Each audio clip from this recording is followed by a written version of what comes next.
Hey guys, Augiesaint here and welcome to the channel. Hope you guys are having a fantastic day, and in this video I want to share with you guys how you can actually make some gold early in Lost Ark. Mainly focus at newer players, as I know there's a lot of guides out there by a lot of content creators, myself included. I have a lot of old videos on my channel about how to actually make gold and how we make a ton of gold each week or month or whatever. And most of the time it's just doing your raids. Like doing your raids will get you your most gold, but this is more aimed at people just coming into Lost Ark, because I have been streaming Lost Ark recently and I get newer players coming into the chat all the time asking me, how do you make gold early? Like they want to upgrade stuff in their stronghold, they're not even in tier 3 yet, so they just need some gold, a little bit of gold just to get started. There was a lot of easy ways before, but it's all been changed because I have bots. So this is my updated how to make gold early in 2024 on Lost Ark. And I have a handy dandy little Google document I'm going to share with you guys here. Alright, so let's cover the first thing, life skills, gathering. This is actually a super easy way to start making gold in Lost Ark, and you can do this straight away, I think as soon as level 20 something or 15 or 20. Like once you get somewhere in, where was it, West Lutera, Retromus, it's like Log Hill, I believe that's when you can actually start doing gathering stuff. So it's really early on. And then an easy way to check what stuff actually sells for a bit, what I could suggest is to just focus on fishing. It's the easiest and the fastest. Or if you want to actually make more gold, then excavating will make you the most gold with the least amount of time, because it actually ends up using the most amount of energy. But it's a little bit tedious. It's not tedious, I just prefer fishing. It's so chill, you just come here and you fish. But back to how you check prices. So you look at all the things there, you see there's hunting. So we want to open your inventory. Let me show you guys how to get there. So you open your inventory and you come to storage, and then stronghold skills over there. And then you just scroll down, foraging. So now you can control right click and you search market. So that's foraging. You see the flowers there, 46 for 100 of them. So you go gather 100 of these, it'll be super quick. And there's 46 gold. You're going to go craft your thing in your potion, in your stronghold, or whatever you need. Got some mushrooms over there. Search mushrooms.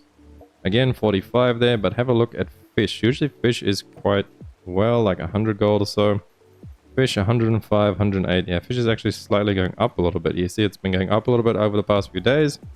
But yeah, fishing is the most efficient thing to come and do. The easiest thing, and then Aurea Carp over here is also sells for quite a bit. 23 for 10 of them.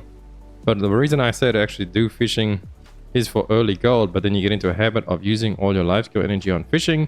And you can actually craft your own Aurea's fusion materials, which is something you will start needing to use to actually hone. You don't need to use any gold to hone all the way up to 1490, but you will need Aurea's fusion materials, and those can only be obtained by gold or by fishing and crafting them yourself. But they'll also still use a little bit of gold in your stronghold to craft them.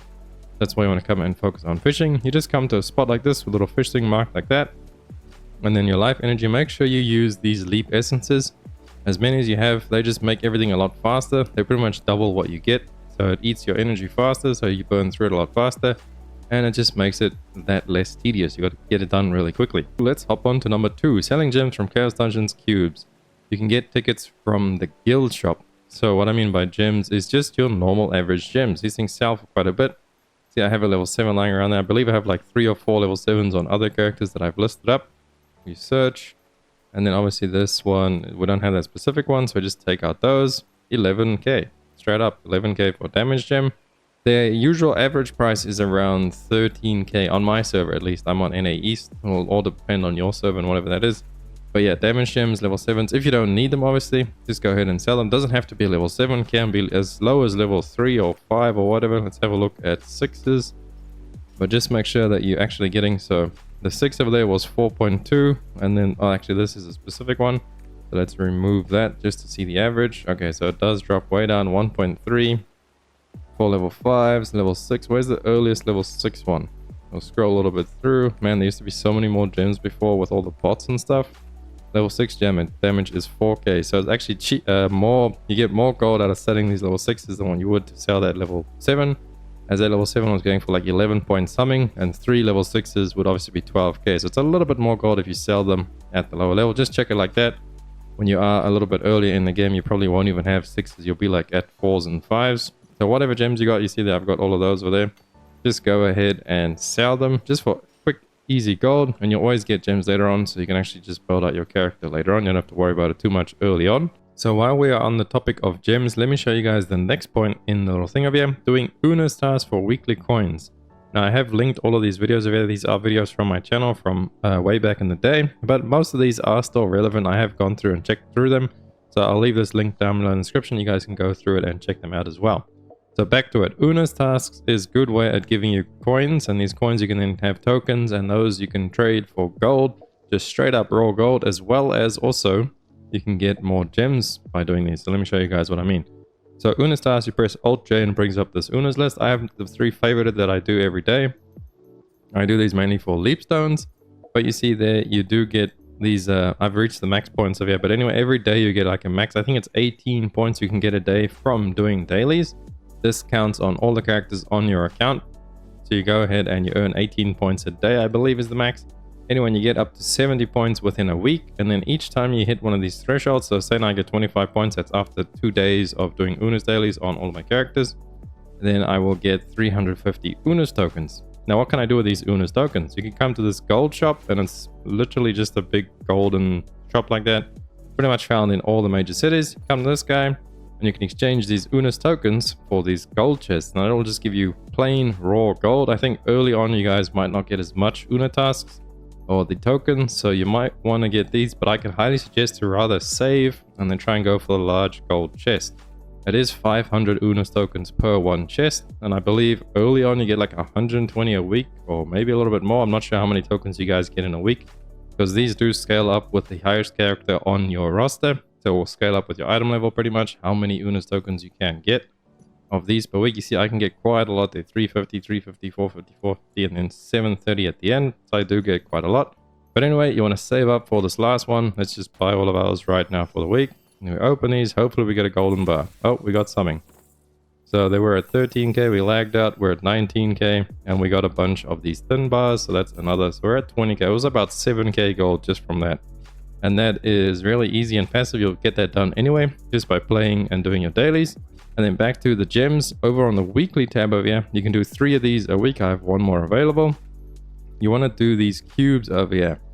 Now these cubes over here will give you a load of leap stones. That's really good. Also make sure to go to your guild. If you are in a guild, you should be in a guild, as I'll get to another point later on about the guild stuff. We can buy tickets and stuff to actually get into the cube from here, but you want to go ahead and do the cube one on your guild stuff as well. So back to the weekly over here, it's a lot to take in. You do this, you get those, and then this will give you 12 points, I believe, for doing a weekly. Will give you 12 points. So if you really wanted to, you could cap out the Una's thing in one day. If you have like 2 characters, I think is enough to cap it out, because you get these 3. So 12, 24, 36, and then the 18 as well. So it's like another 40 something, maybe close to 50. So you need 2 characters and you can cap it out in one day if you wanted to go ahead and do that. But then in the cube, you actually get a ton of gems as well. You can just press Alt Q to bring up this menu over here. Maybe you got to change the selected UI. You might start on this one if you're newer. All you got to do is select UI, come to main content, and on the cube over there, you go in and you do whichever cube you've got a ticket to. And these tickets you can get in your chaos dungeons. So you should do your chaos dungeons every now and then as well. Maybe rested or whenever you feel like it. So that is it for Una's and gems. What is the next point? Event Adventure Island once per day. I don't actually do this, but as a newer player, you guys might want to do it. You can come and have a look over here, I believe. Where is it? This one. One of these, the Procon's Compass. Okay, there is the Adventure Island for the day. You can have a look at which one of these give gold. Doesn't look like any of these islands give gold today, but you should still go and do them if you want to get some stuff like that, especially if you are a newer player. Maybe you're hunting the island souls or some silver or some, what do you call these things? Glyphs as well. Some card XP. It's not bad to do and it's really quick. I think you can do them once a day. Adventure Island, Primal Island. I haven't actually spoken about that ever. I've never tried that yet. I have to try it out myself. And then Chaos Gate is another one of our points as well. So do your Adventure Islands and then Chaos Gate, Challenge Guardian, Raids, Chaos Gates, Pirate Coins, all that stuff. We'll get to it in a minute. But this is with Chaos Gate as well. You can do this once a day, I believe. So go ahead and do that. And then moving on, Fate Embers from Chaos Dungeons. So while you are doing Chaos Dungeons, you have a little chance of dropping this Fate Ember. Let me show you guys Chaos Dungeons. Fate Embers, these little things like this, they'll make like a big beam in the sky when they drop in your Chaos Dungeons, and those have a chance at giving you gold, materials, card XP, card packs, all kinds of goodies. So make sure you do your Chaos Dungeons as well to get those. And the higher up Chaos Dungeon you do, the higher these will have reward wise. Like the lowest one I believe is 1.5k gold. in like these ones over here, not like these early ones, because I have alts on these 1445 alts doing these daily ones. And when they drop, it's like 1.5k gold, I think is the lowest. Then it can go up to like 3k gold just from one Fate Ember. So that's almost the whole raid, 3k gold. But then once you do get a lot higher over here, this one, I think the lowest one over here is like 5 to 10k. I know, I think it's 1600 is actually 100k gold, 1600 and above. So it's really, really worthwhile once you get up to the much higher item levels. That's why you just want to keep doing your chaos dungeons and dailies and stuff, and the Fate Embers have a chance at giving you some gold. So our next point is to get masterpieces to 20. I have a video of here how to easily get them all up, but basically we go to our collectibles. If I can remember the button, I actually cannot remember the button. Adventure, collectibles, Alt L. All right, I found it. So you come to these, and then we want the masterpieces. You go view reward info, and you see over there is 5k gold as a reward. We're getting all the way down to there, and this one is 3k gold, and then there's another one over there with 8k gold, and then I believe on the other side there's a massive one that I haven't got yet. Yeah, 20k gold straight up from that. This is a one-time thing, so if you guys are just in need, that one of there is pretty easy and early to get. I think my video will walk you guys through it on how to get to this one relatively fast, like what's the easiest and quickest masterpieces to actually get. 3k gold as a new player starting out should be more than enough for you to go ahead and do all the stronghold research and everything you want to do and get out of the way before you actually need some gold for honing later on. So go ahead and check that video out, linked in this for you guys. Challenge, Guardian Raids, Chaos Gates, Pirate Coins, Tradable Mats. So what I mean by that is sell all your tradable mats if you really want gold, and tradable mats you will get from Chaos Dungeons. When you do your Chaos Dungeons, all the stuff in there is tradable. When you do some raids and stuff, you get some tradable stuff as well. When you dismantle gear, you get tradable stuff as well. And then you also have the pirate vendor. Let me show you guys. Ready to set sail. We're going to set sail. I'm going to show you guys the pirate vendor where you can buy stuff as well. All of the stuff is tradable, so if you really need some gold, then sell those as well. Guardian Raids as well. The leap stones from Guardian Raids you can sell. Most of the time, those actually sell for quite a bit. So if you need some quick gold, doing Guardian Raids and then selling those tradable mats is another way to do it. So the pirate vendor, you come outside of any port, and then I believe normal tab, yeah. These are all tradable. I believe those are not tradable, but all these materials are tradable. These are relatively cheap, but I mean, if you need a little bit of gold early on and there's nothing else for you to get, then you can go ahead and buy these. The further up you go, the more expensive they get. Like the conversion of here gets pretty pricey, 1,800 pirate coins. But you should have a load of pirate coins from daily logins. I have 350,000, and then in my stash, like the pit, I have like hundreds of thousands. I think I have 500 or 600 of those pirate coin boxes, and you can convert those for a load of thingamabobbers, the coins. And then also, Challenge Guardian, before we forget about that one, bring up this again, Challenge Guardian Raid. Now this will scale to the highest item level character you have on your account again. You see mine actually gives these Radiant Honor Leap Stones. Can I search these? Okay, I can't, but if I show you guys on the market, Radiant Honor Leap Stones, have a look at these. And one of those goes for 150 gold. And I think I get 16 or more. No, I think I end up with like 60 to 70 of these at the end of my Challenge Guardian. So it's quite a big chunk of change over there. It's quite a couple of K. Obviously, you won't be getting these ones straight away. You'll get the earlier ones in the earlier tier. But it will still be definitely worthwhile to go ahead and do your Challenge Guardian. And then the Challenge Epistle, there's nothing you can really sell there, but a lot of the times a legendary card pack could drop, and then some people in there will pay upwards of 20k gold to get that, and you'll get a cut of that, as is a 4-man content, so you'll get a third of the 20k, so you'll get like just under 7k gold pretty much if someone bid 20k on the card pack. So make sure you go ahead and do those challenges every single week. And then last but not least, we have engravings. You got to favorite your engravings and stuff. I think it's Alt I is the keybound for engravings. Yeah. So you see these little things over here. You want to favorite all the good engravings. I'll go through mine real quick just to show you guys like a more or less all out attack, Grudge, Raid Captain, Adrenaline, Barricade Expert, Ambush Master, Hitmaster, Heavy Armor, Drops, Cursed All, Awakening. These are all worthwhile, by the way.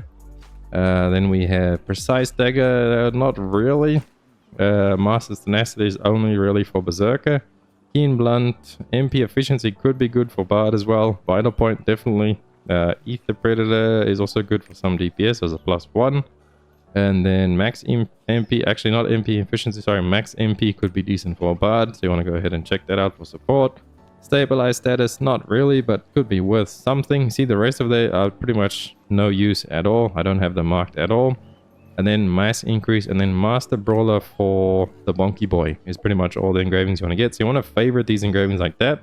That means that when they drop in your chaos dungeons, you'll be able to see them straight away. See there on my earrings, it will show up there with my favorite over there. So if you see that little item showing up, the little star, then you know it has at least one engraving on it that you want. So you can go ahead and check before dismantling it. And then also make sure you go on each of your classes and go to the class bonus and then select both of those as a favorite. Because your class bonuses, usually anything with the class bonus on, will sell for quite a bit, depending on the class obviously, but that is like at least worthwhile to check it out. So that is mainly all the little pointers I could give you guys for early gold in Lost Ark. Obviously later on, once you get into it, you just really do most of your raids, do your life skills and all that kind of stuff, and sell gems and cubes and things like that. And that's how you keep making gold in Lost Ark in the long run. But those are the main little pointers I give to you. I will be streaming around 7 PM EST most days over on Twitch. So come tune in and ask me anything. If you guys need any advice, want to ask me anything about a video, I will be live later today after this video goes live at around 7 PM EST. So thank you guys so much for watching the video. If you found it helpful, please drop a like and a sub. And I hope to see you guys in the Twitch later tonight. I'll catch you guys in the next one. Augiesaint out. Run free and dive into the sky. Hear the